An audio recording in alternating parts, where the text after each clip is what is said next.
it's a pleasure to be here, and it feels like a good day to start talking about this topic because we're going to be thinking about it more and more over the next few weeks as the season accelerates and we have a sort of daily barrage from the media about the barometer of how much people spending and its connection to the economy, and it's a very complicated season for lots of reasons. Even before we have an economic collapse, and now in the second year of economic downturn and a lot of economic distress. I mean, looks like we're coming out of the downturn in some ways, but the unemployment situation is getting worse, the hunger situation is getting worse, the poverty situation is getting worse, and that's another thing that intersects with this conversation. This is a conversation that's been going on for quite a while. In fact, I'll put on a historian's hat for a moment and say that there's really interesting work that's been done about Christmas and the question of excess at Christmas and material excess, which shows that people have been complaining about this for hundreds and hundreds, if not thousands of years. The anthropologist Daniel Miller did a book called Unwrapping Christmas, and that was one of the themes of the book was that the notion of excess, and it I assume comes from some of the pre-Christian celebrations at this time of year when people used material excess as a way of combating the declining light and the cold, and in those parts of the world where this is winter and dark and people need something to try and revive their spirits and so forth. So it has been a long-term issue. On the other hand, to put the sociologist's hat on, I would say what's been going on in this country recently, and particularly if we're thinking about children, over the last roughly 15 years or so, has been a pretty rapid acceleration in the commercialization of childhood, in the growth of materialist values, in marketing to children. And one of the flashpoints of concern for this has certainly been around the holiday season. The organization that I helped to start, called the Center for a New American Dream, which was founded officially in '97, began at that time doing an annual poll about the holidays. We haven't done it every year, but we've done it for a number of years, asking people how they feel about it in this country. And clear messages, vast majorities of people feel like the holidays have become too commercialized, that we've lost the true spirit for what they're about, that people feel very stressed out by the holiday. The requirement to shop a lot and earn extra money or go into debt in order to fund the season, the high levels of gift giving and also other expenditures, whether they're wardrobe for parties or the additional food expenditures, the travel expenditures. It's a very expensive time. I did a little quick and dirty research a couple of 2 years ago on the carbon footprint of the holiday season and found that something like a quarter of our footprint in terms of CO2 emissions comes at this time because we've got a big bump up in food, in goods and services, in travel. So it's a time of excess that people feel uneasy about, and they have more desire to.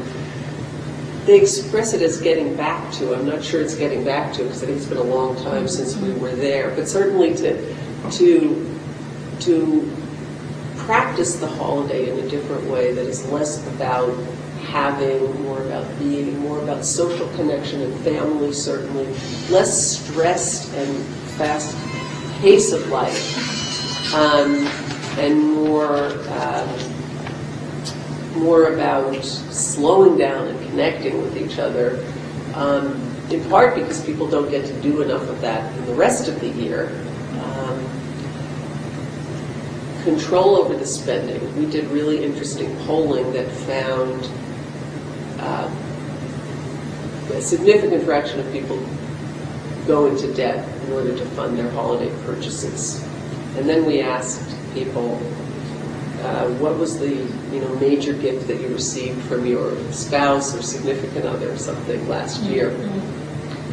And a quite significant percentage, and I don't remember it at the moment, could not remember what it was. And the idea that people are going into debt for something that they don't even remember 6-9 months later is really striking, because so much of what we're giving now is not things that we need. So that's the kind of context. What about children specifically? Because even in families where, for one reason or another, the adults may have decided to really keep it pretty minimal in terms of the gift giving and the additional purchasing and so forth, there's still a lot of pressure for children, for gifts for children, and focusing on lists. And we had a long talk about Santa Claus and what is Santa Claus bringing and so on and so forth. And the larger context for this is the growth of materialism and among children, rising levels of advertising and marketing to kids, which is a big part of why their materialist values are escalating. In my book on marketing to kids, Born to Buy, I did a survey of children's involvement in consumer culture, kind of how psychically tuned in to consumer culture are they, and also looked at some of their behaviors, measuring how much they care about what they have, what other people have, how what they have compares to other people, how much they're oriented to ads, brand names, shopping, and so forth. And what I found was that the more oriented a child is, and I was looking at the age group of sort of roughly 10 to 13-year-olds, the more oriented to consumer culture a kid was, the more likely they were to develop feelings of depression, anxiety, low self-esteem. For the more well-off kids, I found they were more likely to have conflicts with their parents about, in general, and also about consumer items and consumer culture. The more likely they were to feel that their parent didn't understand them, didn't understand what kids needed to have these days. The kids who were more involved in consumer culture were more likely to have headaches, stomach aches, psychosomatic problems, boredom. So a whole range of emotional and physical health outcomes turn out to be quite significantly, statistically significantly related to their consumer involvement. I also found that the more media they watched, the higher their scores were on consumer involvement. That's not a surprise. Media itself didn't have a direct impact on their well-being. It was through this construct that I've called consumer involvement. And this research has now been replicated around the world for kids in lots of different countries, and these kinds of findings have been replicated. So before I stop, I'll say something about the advertised title, which is how do we help young people to combat this, or sort of what's a strategy for parents to deal with both the high levels of marketing and advertising to children, and also the peer culture that they're growing up in which consumer goods and kind of materialist values are so prominent. And I do talk in the book a little bit about my own situation. I was writing the book when I had two youngish children. I think I started, they were maybe age 3 and 7 or so, and now they're considerably older. The first one just is in college, so 14 and 18 at the moment. So I've lived through a lot of those years now. I think the best strategy for combating this is control of the environment that they are in. The more, as a parent, you can control it, the better. In terms of, just exactly on that title that we started with, which is sort of materialist values and consumer lifestyle and so forth. And the influences, they're fairly obvious in some ways. Television is really important. And the more you can limit exposure to television or even grow up in a TV-free household, I think it will be much, much easier for you to deal with the consumer desires of the kids. They will be experiencing the consumer culture through their peer relations for sure. I mean, I was amazed at how much my children knew about certain aspects of consumer culture, despite the fact that they grew up with no television at all. But that was really important in insulating them from it. And one of the things parents worry about, I know, is will my child be a freak, or will they be left out or ostracized because they don't know about TV and all the other kids do? And what I found was it's out there to such a great extent that they could pick it up without actually having much direct exposure to it. So that turned out not to be a problem. My children both had lots of friends and were socially well integrated. So. And I found with my college students that some of the most centered and well-adjusted and healthy kids turn out to be kids who have grown up in TV-free or relatively TV-free households. It just allows them to have a lot more, I think, free space for play, imagination, development, and so forth.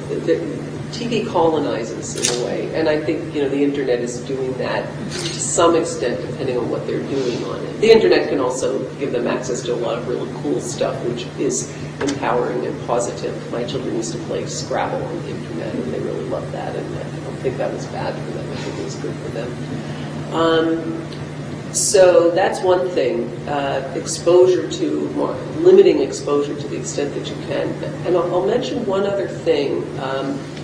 I can't tell you all the pathways from it, and there's not a lot about it in my book. But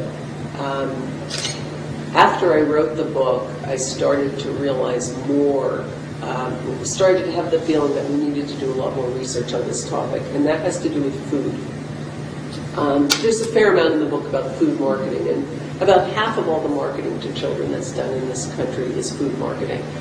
And there have been some changes recently because there's been so much pushback by public health advocates and parents and so forth about all this junk food marketing. I mean, virtually, as I asked one doctor, I said, would it be correct to basically think that any advertised food is probably bad for you? And the answer was yes. That's slightly less true today. That's very slightly less true. But generally speaking, the branded advertised food to kids it's not food that, ideally you would probably want your kids eating. I mean, if it's yogurt, it's full of sugar. If it's a quote-unquote healthy food, it's full of something else. Highly processed, et cetera, et cetera. I started to think that food is really key, not just to health in a narrow sense, but to a whole orientation to consumer culture on the one hand, and to a kind of model of consumption that I think is destructive. And I'll tell you what I mean by that.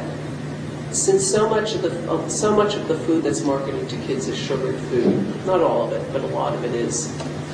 They get the food, they get the sugar high, they crash down. It's a kind of microcosm of what consumer acquisition is about, and also later, addictive substances. You take it, you get the feeling, you crash down, you want it again. Junk food, I think, is addictive. We know that sugar is habit-forming. There's going to be more research done on this. That is still a controversial point of view. In the book, I don't say it's addictive. I say it's, there's research showing habit formation associated with sugar. But I think it's the gateway. The junk food, and the kids start very, very young. We see kids in this country on junk food at age 1. We see kids getting soda pop out of bottles. We see kids I mean, how many times have you seen kids eating, Fruit Loops or other sugared cereals, little snacks and, alphabets and so forth. And, I have an alphabets marketer in there who says, we market to the parents that it's educational. I think that these are some of the earliest things that kids buy. They get their little consumer highs because they're cheap stuff that they can buy when they're really young. And they can ask for these things a lot. The more expensive, durable goods are much less frequent.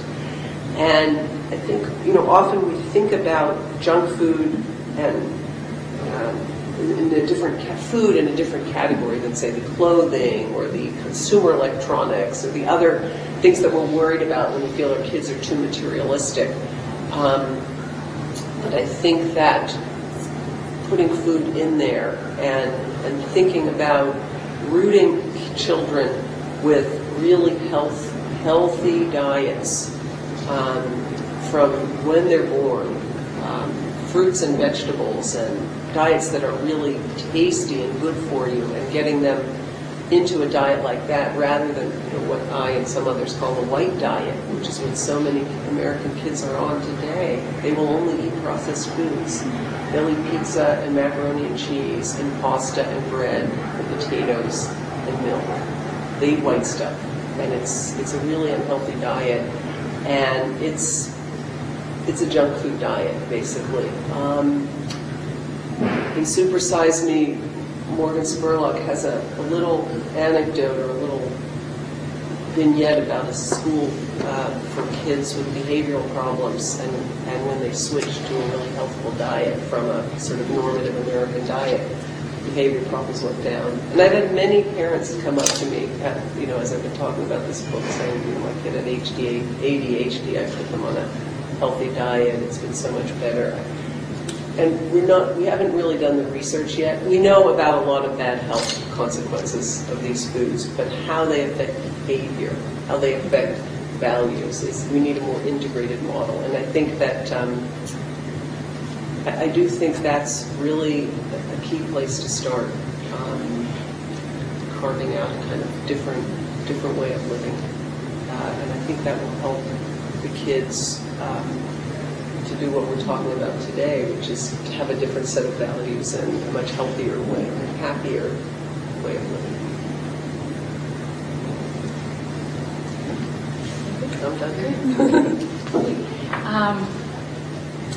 Thanks very much, and forgive me, I am sort of slightly more tied to something I have written down, so I'll try to sort of break from it as best I can, but as I am listening to Professor Shore, I need to admit right out there, if you want to see all of that, you just come to my house.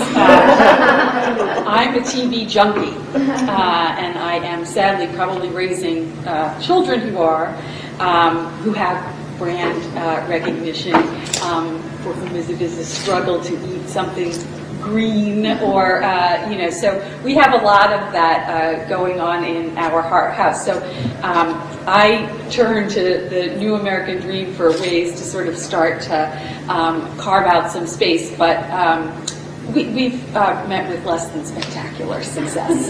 So I'll just sort of say that. I'm not sort of claiming to have some answers to these questions. Following my own advice has been very challenging. You're not alone. Not alone, yeah. And I sort of, in the spirit, although we don't have too many folks here who are parents, but I was thinking about for Christians, being in the season of Advent, which is also really a time of reflection and preparation. Advent is not Lent, though. Advent is not Lent. And so thinking about some of these questions tonight in, I think, the spirit of conversation and dialogue without feeling guilty, which is what I'm going to be trying to do. So I'll sort of skip over some of that. The The reflections that I wanted to offer tonight are primarily theological reflections on the season in light of all the things that we've learned from Professor Shore about consumerism, about marketing to children, and really about some of the distortions of the holiday in that context. I find so many of the practical recommendations really helpful. I think, and I don't know that you would necessarily agree with me, but I think a number of those kinds of recommendations, when you sort of start out, starting out the life of virtue is really a process. It's a long and ongoing process, and it's one that I think requires a community. So I think because we feel, Christians getting ready for Christmas maybe in particular, really feel the crunch of consumerism at this time of year. And it's at this time of year we start saying, I've got to slow down, we've got to step back, we've got, you don't start the habit of jogging at the Boston Marathon. And we're in the Boston Marathon of consumerism now. So I think one of the things that's helpful to me is to remember that we sort of start in a place, sort of chipping away with the support of other folks. And I think that because this is so countercultural, it's difficult to sustain without allies. And I think I know from reading the research on advertising, it is disingenuous to say to sort of a lot of individual parents to just say no, as if they could sort of battle this kind of conglomerate single-handedly. They can protect their own children, but perhaps not really be effective at making systemic change in the culture or the way institutions like advertising and corporations think about our children. My reflections, though, start off with two images that I think will be known to many, if not all of us. One of them is from a favorite piece of literature, and the other is from the scripture. And I'll begin with Dickens first. They were a boy and a girl, where graceful youth should have filled their features out and touched them with its freshest tints, a stale and shriveled hand, like that of age, had pinched and twisted them and pulled them into shreds. Scrooge started back, appalled. Having them shown to him in this way, he tried to say they were fine children, but the words choked themselves rather than be parties to a lie of such enormous magnitude. Spirit, are they yours? Scrooge could say no more. Have they no refuge or resource? Cried Scrooge. Are there no prisons? Said the spirit, turning on him for the last time with his own words. Are there no workhouses? Bell struck 12. The ghostly tale of Ebenezer Scrooge is a staple of the Christmas season, itself packaged and marketed to us this year, again, by Disney, reminding us that Christmas is a time of giving and thanksgiving that can transform even the most miserly heart. We are repeatedly moved by Tiny Tim, who, in spite of his suffering, in spite of his want, continues to live in Christmas grace. He is thankful for what he has, which is not much, but for his family, and even for the founder of the meager feast, Ebenezer Scrooge. So intent are we on Tiny Tim, his innocence, vulnerability, and his hope in the midst of suffering, that we gloss over ignorance and want, the two children enveloped in the cloak folds of the spirit of Christmas present. According to the spirit, they are the children of man. These waifs are the progeny of stinginess and hard-heartedness. Scrooge had contented himself with the taxes he begrudgingly paid and hoarded his wealth without regard to his neighbors in need. Ignorance and want are Scrooge's children, humanity's children, our children. In Scrooge's mind, the poor must find resource somewhere, in prisons and workhouses, but surely not in him. Confronted with the consequences of the life he had chosen for himself, Scrooge was horrified and no longer able to be party to a lie that these were fine children. A Christmas Carol endures as a classic for many reasons, not the least of which is that the portrait it paints of a particular time in history depicts our contemporary scene as well. The more things change, the more they stay the same. Like the poor of the Gospels, ignorance and want are always with us, and they are joined by another, one referred to by Kenneth Himes of the theology department here as the ugly twin of poverty, the child reared to consume. This child is overweight, perhaps even morbidly obese, has type 2 diabetes, and is in a haze brought on by video gaming or some such thing. If we dare, though, we would see ourselves in Scrooge. Surely these children must be someone else's responsibility.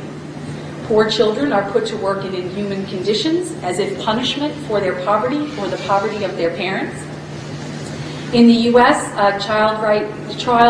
children's right advocate Marian Wright Edelman has decried the cradle-to-prison pipeline that characterizes the prospects for millions of young men of color.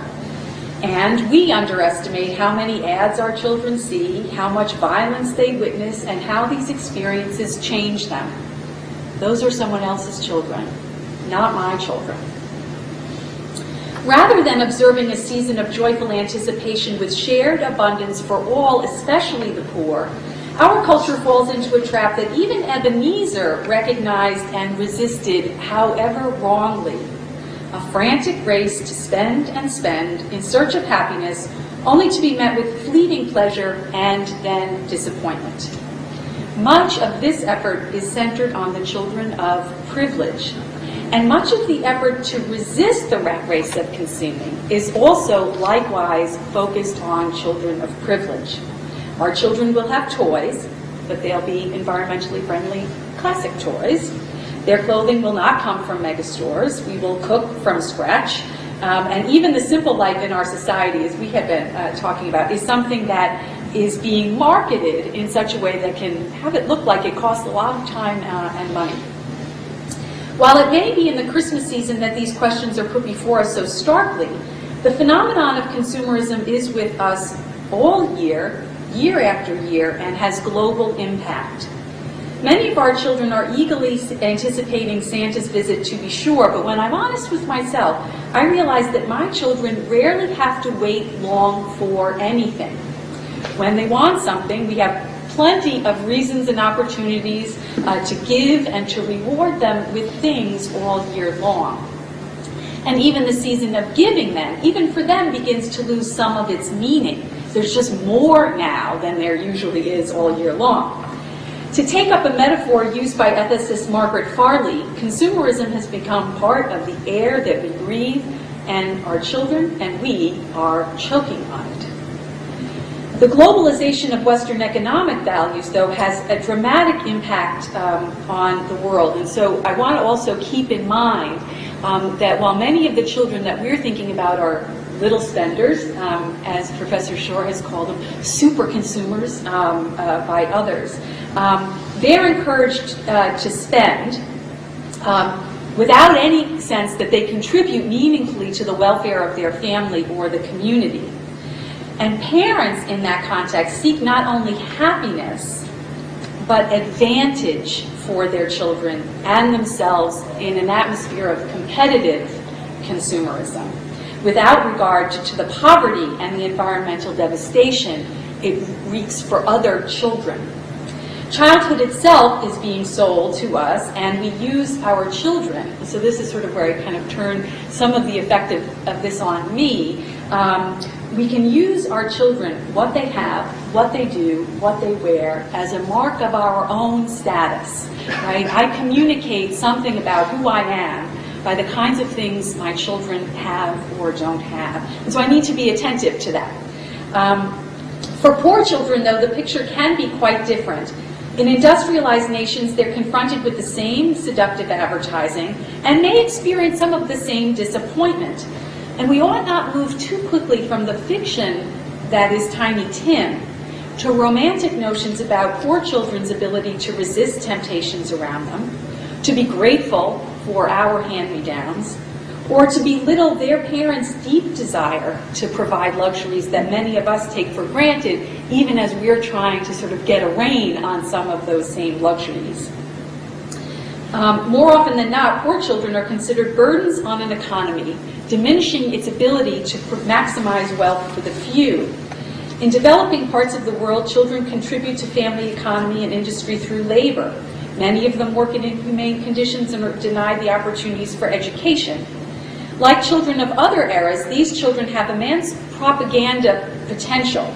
Rhetoric about their innocence and vulnerability motivates the adult community to act in a spirit of charity toward those children, which often fails to correct the root causes of that injustice, which lie often in our consumeristic habits.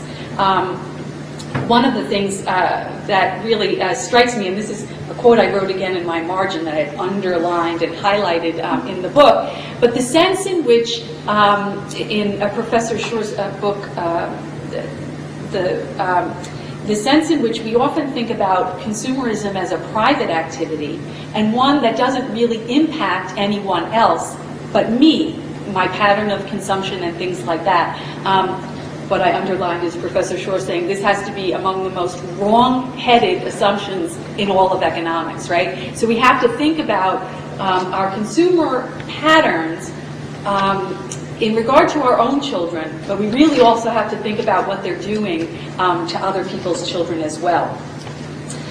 This Sunday's Boston Globe, very timely, featured an essay on Scroogenomics, which I had not heard of, but evidently there's a book now called Scroogenomics. You've probably read it.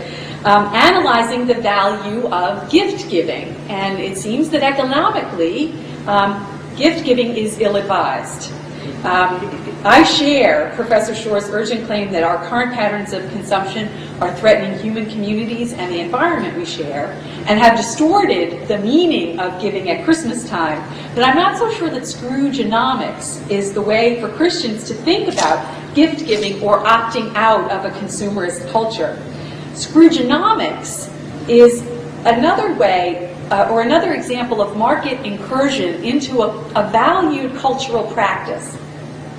Gifts are reduced to items of exchange in the market, devoid of any other meaning. So the Scroogenomics idea is if I pay $50 for the sweater and you don't like it, it's depreciated dramatically in value, right? So this is part of the way he's analyzing gift giving at Christmas. That notion of gift is pretty shallow and I think really dangerous, particularly for religious communities like Christianity, who think about our children as gifts from a loving God. Practical theologian Bonnie Miller McLemore has noted the potential pitfalls of thinking about children as gifts in a highly consumerist, materialistic culture. Part of her concern is that consumer culture has lost the sense of children as gifts from God, and that rather than being in the image and likeness of God, they're in the image and likeness of us, that they are, quote, artifacts to be produced, owned, managed, cultivated, and invested, unquote. These are terms that the market understands. We could take our critique, though, in a slightly different direction. When we talk about gifts in a consumer culture, we're not talking about gift in the rich sense that Miller McLemore is using. Gifts in this context are objects of exchange. They're rarely given or sought after without unrealistic expectations about the personal fulfillment they will bring. And children are sadly falling into this category. Gifts have become something that we deserve, that we are entitled to. Again, children also starting to figure into that category. When we're disappointed with a gift, we exchange it or return it. And we come to prefer the gift card. I've bought them, I've gotten them, I enjoy them. But as I was reflecting on it, I realized I actually don't need to get to know you at all to buy you a Target gift card. I don't need to invest or risk anything of myself in the giving apart from the money that I was willing to spend. If we're to reclaim a view of gift giving, children as gifts from a loving God, we have to sort of challenge that prevailing understanding of gift giving, because we will sort of let the market determine that and then legitimize that using religious language, which I think is particularly dangerous. Miller-McLemore says, though, from adults around them, children require in return unearned gifting without which they will not survive, demanded simply because of who they are in and of themselves. A genuine gift creates an ongoing relationship because a gift leaves a disequilibrium that suggests the hope that sharing gifts will continue ad infinitum. But she's not talking about sort of the rat race that we experience now at Christmas. Gift giving springs from and deepens relationship. Children are gifts only in this context. The gifts we give are shaped by our relationships. There is a sense in which genuine gifts come with strings. The obligations they create are not burdens, even though meeting those obligations may be among the most challenging tasks that we face. They are not so much free as they are freeing. They free us for relationships of fidelity and justice. That can't really be said of many of the gifts that we give each other at this time of year, that we begin to really experience as burdens. One of my favorite poems is, I think it's called The Armful by Robert Frost, where he just is sort of trying to get his arms around a stack of things, and just everything keeps falling over, and then it has to be repiled and reloaded. That's really not the sense of gift giving that we have here. The other image to close with is again familiar, and particularly in this season, from Isaiah. The wolf shall dwell with the lamb, and the leopard shall lie down with the kid, and the calf and the lion and the fatling together, and a little child shall lead them. The cow and the bear shall feed, their young shall lie down together, and the lion shall eat straw like the ox. The suckling child shall play over the hole of the asp, and the weaned child put his hand on the adder's den. They shall not hurt or destroy in all my holy mountain, for the earth shall be full of the knowledge of the Lord as the water covers the sea. A little child will lead them. Christian communities have long reflected on this passage, the image of a child leading us to the fullness of God's shalom. It's a startling reversal of expectations about divine reign. The figure is not strong, physically or militarily, nor is he authoritative or even wise. The focus resonates with Christians in terms of the meek who will inherit the earth, and Jesus' own interactions with children.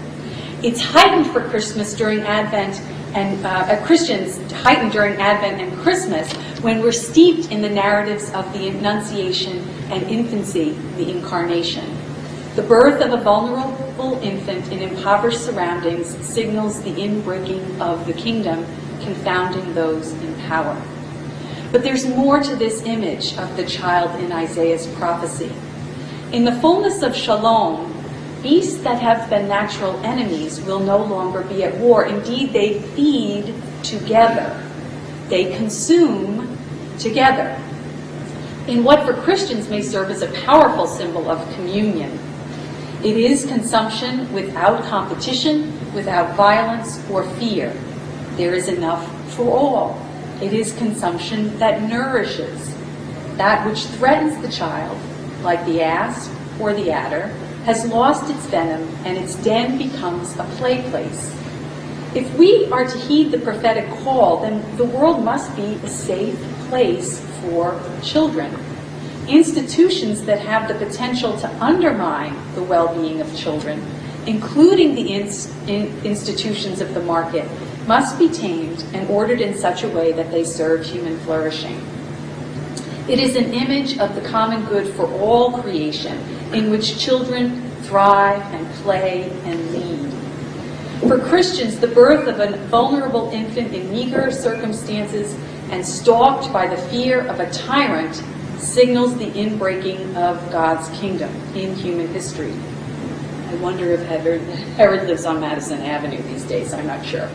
It's far from an ideal beginning, and yet Christians believe that this is the child who will lead us in the path of salvation.